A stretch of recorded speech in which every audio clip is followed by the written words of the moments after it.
The old evidence box fell open on the floor, and something small rolled out. Detective Mark Sullivan froze. It was a tiny silver key. For 20 years, this case had made no sense. People had argued, guessed, and even given up. But now, this little key, something no one had ever seen before, was sitting right there, shining under the bright station lights. Mark picked it up slowly. His hands were shaking. This wasn't in the file," he whispered. His partner, Detective Lisa Carter, leaned closer. "Are you sure?" Mark nodded. "I've read this case 100 times. Every photo, every note. This key was never here."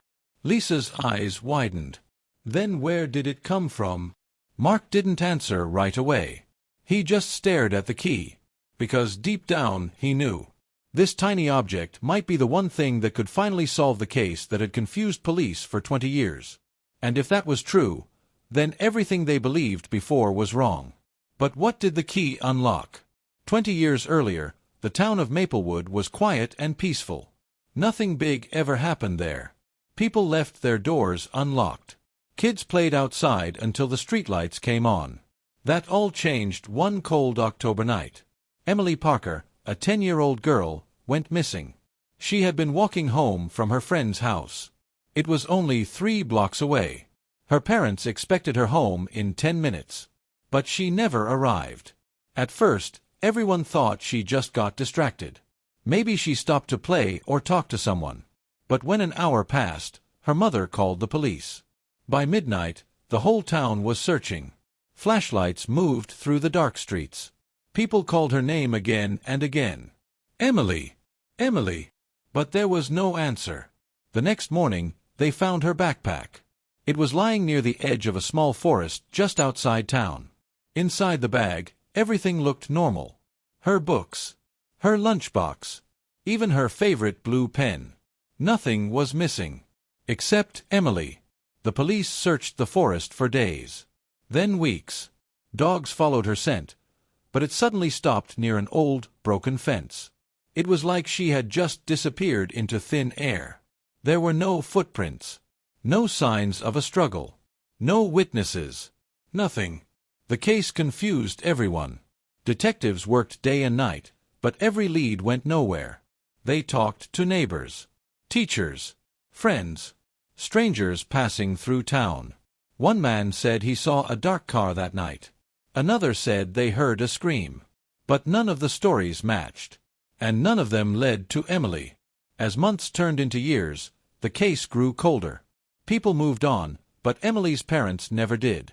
Every year on her birthday, they left a light on in the window, hoping she would find her way home. Back in the present, Detective Mark sat at his desk, staring at the old case file. Lisa walked in with 2 cups of coffee. "You've been at this all night," she said, placing 1 cup beside him. Mark rubbed his eyes. "Something about this case. It's wrong." Lisa sat down. "It's always been wrong." Mark shook his head. "No, I mean, something is missing. Something important." He opened the file again, flipping through the pages. Photos, notes, maps. Then he stopped. "Wait." Lisa leaned forward. "What?" Mark pointed to a photo of the broken fence near the forest. "Look at this," he said. Lisa squinted. "It's just the fence." Mark shook his head slowly. "No, look closer." Lisa leaned in. And then she saw it. Something small, barely visible, caught in the corner of the fence. Something shiny. Lisa's breath caught. "Is that—" Mark nodded. "A key. The same kind of key that had just fallen out of the evidence box. But here's the problem. That photo had been in the file for 20 years. And no one had ever noticed the key before." Lisa sat back, her heart racing. "That means—" Mark finished her sentence in a low voice. "The answer was right there the whole time." Just then, the lights in the station flickered. The room went quiet. And from somewhere down the hallway, they heard a door slowly creak open. The door creaked open slowly. Mark and Lisa both turned at the same time. The hallway outside was dark. The lights had stopped flickering, but now everything felt too quiet. Did someone forget to lock that? Lisa whispered. Mark stood up. Stay here. Lisa shook her head quickly. No way. I'm not staying alone. They moved together toward the hallway, their footsteps soft against the floor. The open door at the end of the hall led to the old storage room. It was where they kept boxes from closed cases, including Emily Parker's. Mark reached the door first and pushed it open a little more. Inside, the light was on, and the room was empty. But something was wrong. The shelves had been disturbed. Boxes were slightly out of place, like someone had been searching through them. Lisa stepped closer. Mark, look. She pointed to the floor. There were fresh footprints in the dust. Mark's chest tightened. Someone was just here. Lisa looked around. But we didn't see anyone leave. Mark walked over to the shelf where the Emily Parker evidence box had been. It was still there, but now it was fully open. The lid was on the floor. And inside the box. Where's the rest of it? Lisa asked, her voice shaking. Mark stared inside. Papers were missing. Not all of them. Just a few. But not random ones. The most important ones. Someone took specific files, Mark said. They knew exactly what they were looking for. Lisa crossed her arms nervously. But who would break into a police station just for a cold case? Mark didn't answer. Because the question scared him too. Later that morning, the station was full of noise. Officers walked back and forth. Phones rang. Everyone was talking about the break-in. Security footage was pulled up on a screen. Mark and Lisa stood with the tech officer, watching closely. The video showed the hallway from the night before. Time passed slowly on the screen. Nothing happened. Then, at exactly 2:17 a.m., the lights flickered. The screen went fuzzy. Static filled the monitor. Then, wait, Mark said. Pause it. The tech officer stopped the video. The static cleared for just 1 second. And in that single frame, there was a shape in the hallway. A person. Wearing a dark hoodie. Face hidden. Lisa leaned in. Can you zoom in? The tech officer zoomed, but the image became blurry. Still, one detail stood out. The person was holding something in their hand. Something small. Something shiny. Mark's stomach dropped. The key. Lisa looked at him. You think they took it? Mark shook his head slowly. No. He reached into his pocket and pulled it out. The tiny silver key was still there. Lisa let out a breath. Then what were they holding? Mark stared at the frozen image. I don't know, he said. But whatever it is, they didn't come here by accident. That afternoon, Mark and Lisa drove out to the old forest. The same place where Emily's backpack had been found 20 years ago. The trees looked taller now. Thicker. The broken fence was still there, old and rusty. Mark stepped out of the car and looked around. It feels the same, he said quietly. Lisa joined him. Creepy. Mark nodded. Yeah. They walked toward the fence. Mark pulled out the photo from the case file and held it up. Same angle, he said. Lisa looked closely at the corner of the fence. And there it was. A small piece of metal, stuck between the wires. Wait, Lisa said. That's not just in the photo. Mark stepped closer. It was real. Something had been caught in the fence all this time. Carefully, Mark reached out and pulled it free. It was another key. But this one was different. It was older. Rusty. And tied to it was a tiny tag. Lisa read it out loud. Locker. 312. Mark frowned. A locker. Lisa nodded. But where? Mark looked back at the forest. His mind was racing. 2 keys. One new. One old. One hidden in a box. One hidden in a fence. This isn't random, he said. It's a trail. Lisa's eyes widened. You mean, someone left these on purpose? Mark didn't answer right away. He was thinking about the person in the hallway. The one who had taken the files. If that's true, he finally said, then someone else knows about this. Lisa looked at the key again. Then we need to find that locker before they do. Mark nodded. Yeah, he said. And fast. That night, back at the station, they searched old records. Schools, bus stations, gyms, any place that might have had lockers 20 years ago. Hours passed. Nothing. Then Lisa suddenly sat up straight. Mark, I found something. Mark rushed over. What is it? Lisa pointed at the screen. A storage facility, she said.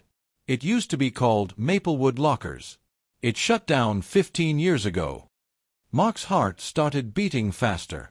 Does it have numbered lockers? Lisa nodded slowly. And guess what? She added. Mark leaned closer. There's a record of a locker 312. Mark grabbed his jacket. Let's go. The building stood dark and empty at the edge of town. Windows were broken. Paint was peeling. It looked forgotten. Mark and Lisa stepped inside carefully. Their flashlights cut through the darkness. Rows of old lockers lined the walls. Most were open. Empty. But at the far end. 312, Lisa whispered. The locker door was closed. Mark held up the rusty key. This better work, he said. He slid the key into the lock. For a second, nothing happened. Then, click. The locker opened. Mark slowly pulled the door.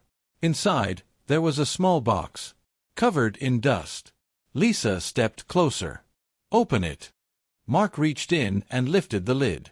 Inside were old papers, photos, and a small tape recorder. Lisa picked it up. Do you think it still works? Mark nodded. Only one way to find out. He pressed the play button.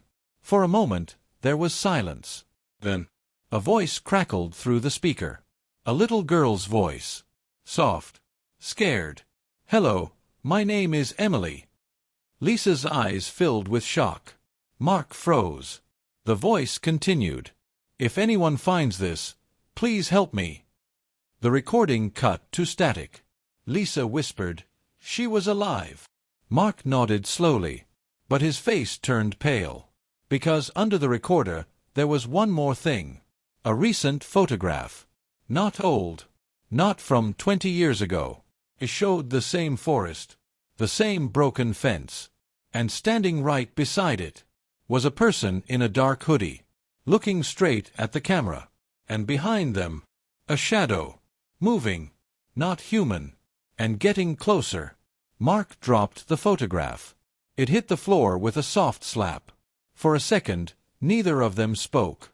Lisa slowly bent down and picked it up again, her hands shaking. That shadow, did you see that?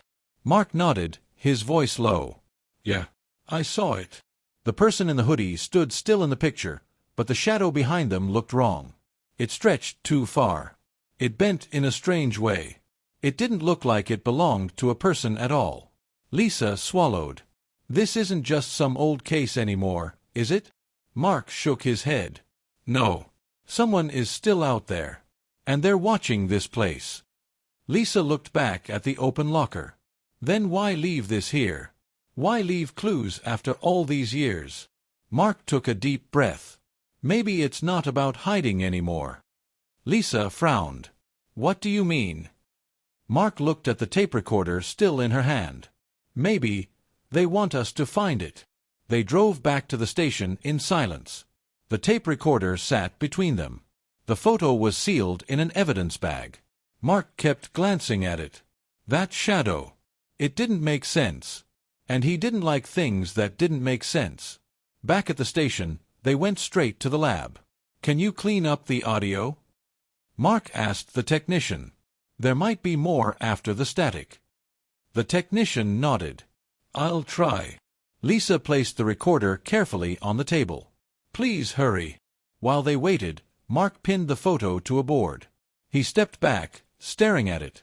Lisa joined him. What are you thinking? Mark pointed. Look at the trees. Lisa squinted. What about them? They're thinner, Mark said. Less grown. Lisa's eyes widened. So the photo isn't recent? Mark shook his head. No, it is recent. but it was taken in the same place, just at a different angle. Lisa crossed her arms. I don't get it. Mark tapped the photo. Whoever took this knows that forest really well. Lisa looked uneasy. Too well. Hours later, the technician called them over. I got something, he said. Mark and Lisa rushed to the table. The technician pressed play. Emily's voice filled the room again. Hello, my name is Emily. Static. Then, faintly, it's dark. Lisa leaned closer. I can hear him. Mark's jaw tightened. The voice trembled. He says I can't leave. Static grew louder. Then, the key. Don't lose the key. The tape suddenly stopped. The room went silent. Lisa's eyes were wide. She knew about the key. Mark nodded slowly. Yeah. And she wanted someone to find it. Lisa looked at him. But why hide it in a fence? Mark didn't answer right away. His mind was racing again. 2 keys. A locker. A recording. A photo. And someone still moving in the shadows. This was planned, he finally said. Even back then, she was leaving a trail. Lisa shook her head. She was just a kid, Mark. Mark looked at her. A smart kid. That night, Mark couldn't sleep. He sat in his office, staring at the board. Photos. Notes. Strings connecting everything. But one piece still didn't fit. The break-in. Someone had taken files. Someone had been watching. And now, they knew about the locker. Mark suddenly stood up. Lisa, he called out. She rushed in. What is it? Mark grabbed the photo from the board. If someone took files, they know about this place. Lisa's face went pale. You think they've already been there? Mark didn't wait. Come on, he said. They drove back to the abandoned locker building. Faster this time. Too fast. When they arrived, something felt wrong. The front door was open. Lisa whispered, We closed that. Mark nodded. Yeah, we did. They stepped inside carefully. Flashlights on. The air felt colder. The lockers stood silent. But the one at the end, locker 312, was open. Again. Mark's heart pounded. He rushed over. The box inside was gone. Lisa gasped. No, no, no. Mark clenched his fists. We were too late. Then, a sound. Footsteps. Behind them. They turned quickly. A figure stood at the end of the hallway. Dark hoodie. Face hidden. The same as in the photo. Lisa whispered, That's them. Mark stepped forward. Police. Don't move. The figure didn't run. Didn't speak. Just stood there. Watching them. Then slowly, they raised a hand. And dropped something on the floor. A small object. It clinked as it hit the ground. Mark's eyes locked onto it. Another key. But before he could react, the lights went out. Everything went black. Lisa screamed, Mark! Footsteps echoed. Running. Mark reached for his flashlight, fumbling. The beam flickered on. The hallway was empty. The figure was gone. Lisa breathed hard. Where did they go? Mark didn't answer. He walked slowly to where the object had fallen, and picked it up. It was another key, but this one had something carved into it. 3 letters. E.P. Lisa stared. Emily Parker. Mark's chest tightened. This isn't just evidence anymore, he said quietly. Lisa looked around the dark building, fear creeping into her voice. Mark, I think we're not just solving her case. Mark looked down at the key, then back into the darkness. His voice was cold. I think we just walked into it. And from somewhere deep inside the building, a faint sound echoed. A door slamming shut. The loud slam echoed through the empty building. Mark and Lisa both jumped. For a second, the sound seemed to bounce off every wall, like the building itself was alive. Lisa grabbed Mark's arm. That came from deeper inside. Mark nodded slowly, his eyes fixed on the dark hallway ahead. Yeah, and we're not alone. He tightened his grip on the flashlight. Stay close, he said. They moved forward, step by careful step. The air felt colder the deeper they went. Dust floated in the beam of light. Old lockers stood open like empty mouths. Then they reached a narrow corridor. At the end of it, a door. Old. Metal. Slightly open. Lisa whispered, "That must be it." Mark didn't answer. He walked up to the door and pushed it gently. It creaked as it opened wider. Inside was a small room. No windows. Just a table. And on that table, the missing box. Lisa let out a breath. They left it. Mark frowned. No, they wanted us to find it. He stepped into the room slowly. Everything felt wrong. Too quiet. Too still. Lisa stayed near the door. Mark, be careful. Mark nodded and approached the table. The box looked the same. Dusty. Old. But now it was open. Again. Inside, the papers were still there. The photos too. But something had changed. There's more, Mark said quietly. Lisa stepped closer. More what? Mark lifted a new piece of paper. It was clean. Not old. Someone had just put it there. Lisa read over his shoulder. You're getting closer. Her voice shook. This is not a game. Mark's face hardened. No. It's a message. Lisa looked around nervously. From who? Mark didn't answer. Because deep down, he was starting to understand. Back at the station, the tension was heavy. Mark pinned the new note to the board. Lisa paced the room. Okay, let's think. Someone broke in, took files, led us to the locker, then showed up again and brought us to that room. Mark nodded. Yeah. Lisa stopped pacing. Why? Mark looked at the board. Control. Lisa frowned. Control. They're controlling what we see, Mark said. What we find. When we find it. Lisa crossed her arms. That means they've been ahead of us the whole time. Mark nodded slowly. Exactly. Lisa's voice dropped. Then how do we catch someone like that? Mark didn't answer right away. He was staring at the keys. 3 of them now. Each one different. Each one leading somewhere. This isn't over, he said finally. There's one more step. Lisa looked at him. How do you know? Mark picked up the key with EP carved into it. Because this one feels different. Lisa raised an eyebrow. Different how? Mark turned it in his hand. Personal. Lisa's expression changed. You think Emily had this one? Mark nodded. Maybe. Or it was meant for her. Lisa leaned closer. Then what does it open? Mark looked back at the board. At the forest. At the fence. At the photo. And suddenly, he froze. Lisa noticed. What? Mark pointed at the photo of the forest. The angle, he said. Lisa frowned. What about it? Mark grabbed another photo from the file. An old one. Taken the night Emily disappeared. He placed them side by side. They match, he said. Lisa looked closer. Her eyes widened. Same spot. Mark nodded. But look here. He pointed to a shape in the background. Barely visible. A small structure. Hidden behind trees. Lisa whispered, Was that always there? Mark shook his head. No one ever noticed it. Lisa stepped back. So what is it? Mark's voice was low. I think it's where she was taken. That night, they went back to the forest. The wind blew softly through the trees. Everything felt darker now. Heavier. Mark led the way, using the photos as a guide. Lisa followed closely behind. You really think we'll find something?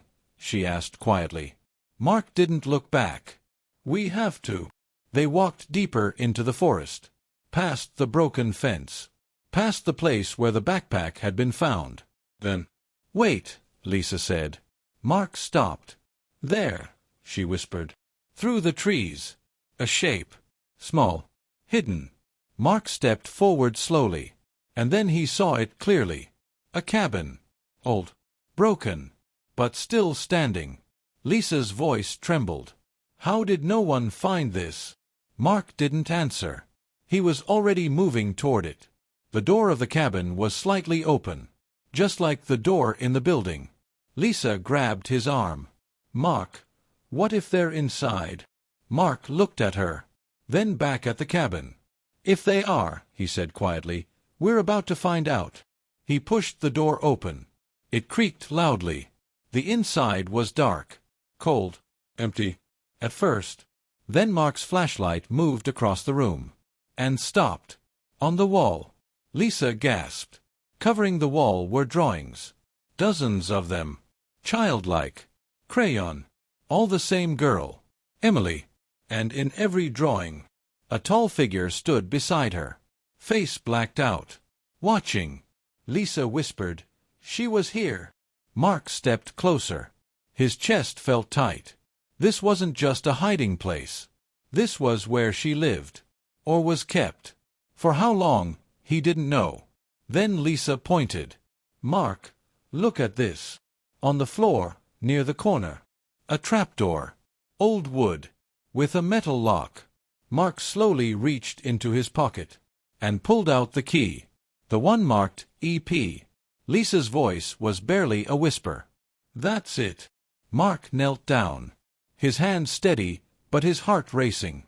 He slid the key into the lock. For a second. Nothing. Then, click. The trapdoor unlocked. Mark looked at Lisa. "This is it." Lisa nodded, her face pale. "Open it." Mark took a deep breath. And pulled the door open. Darkness. Deep and endless. A set of stairs leading down. Cold air rushed up from below. And then, a sound. Soft. Weak. Almost like a whisper. Lisa's eyes filled with fear. "Mark," she said slowly. "Did you hear that?" Mark didn't respond. Because he did hear it. And it sounded like a voice. A girl's voice. Calling from the darkness below. "Help me! Help me!" The voice floated up from the darkness. Soft. Weak. But real. Lisa grabbed Mark's arm tightly. "You heard that too, right?" Mark nodded slowly. His heart was pounding so loud it felt like it filled the whole room. "That's not a recording," he said. "That's someone down there." He shined his flashlight into the hole. The wooden stairs creaked as he stepped down. Lisa followed close behind. Each step felt heavier than the last. The air grew colder. Thicker.